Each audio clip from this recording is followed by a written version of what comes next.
and welcome to Medical Dialogues. I'm Dr. Bhumika. Let's look at today's top medical news.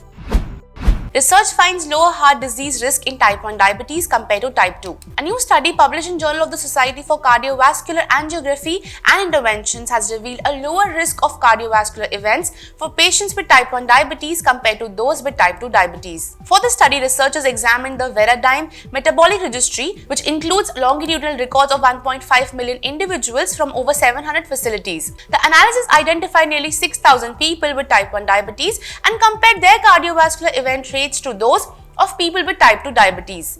When controlling for confounders, the results showed that people with type 1 diabetes had lower rates of myocardial infarction, percutaneous coronary interventions, stroke and limb ischemia compared to people with type 2 diabetes. There was no significant difference in the rates of bypass surgery between the two groups. AAN systematic review examines effectiveness of epidural steroid injections for chronic back pain. The American Academy of Neurology has developed a new systematic review to summarize for neurologists and other clinicians the evidence for epidural steroid injections and whether they reduce pain and disability for people with certain kinds of chronic back pain. The systematic review is published online in Neurology. With an epidural steroid injection, a steroid or corticosteroid medication is injected into a part of the spine called the epidural space. The goal is to help reduce certain kinds of back pain. For the review, researchers analyzed all available studies over a 16-year period. A total of 90 studies were examined. The review focused on the use of epidural steroid injections to reduce pain for people with radiculopathy and spinal stenosis. For people with radiculopathy, the review says studies show epidural steroid injections may be effective at modestly reducing pain and disability for up to 3 months after the procedure. Study shows how long-term yogurt consumption may be linked to decreased risk of colorectal cancer. A new study led by investigators from Mass General Brigham finds that yogurt consumption over time may protect against colorectal cancer through changes in the gut microbiome.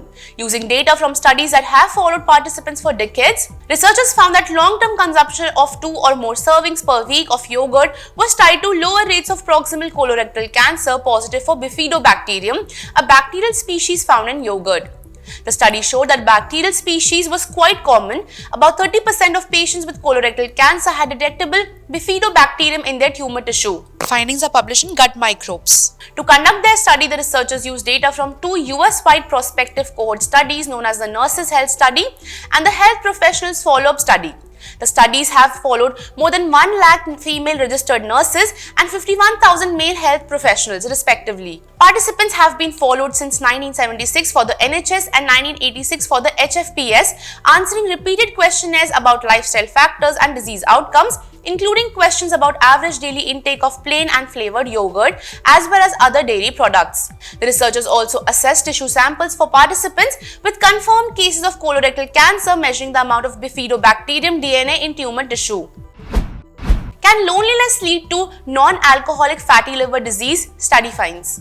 Loneliness and social isolation have been linked to an elevated risk of non-alcoholic fatty liver disease, NAFLD, according to a study published in Health Data Science.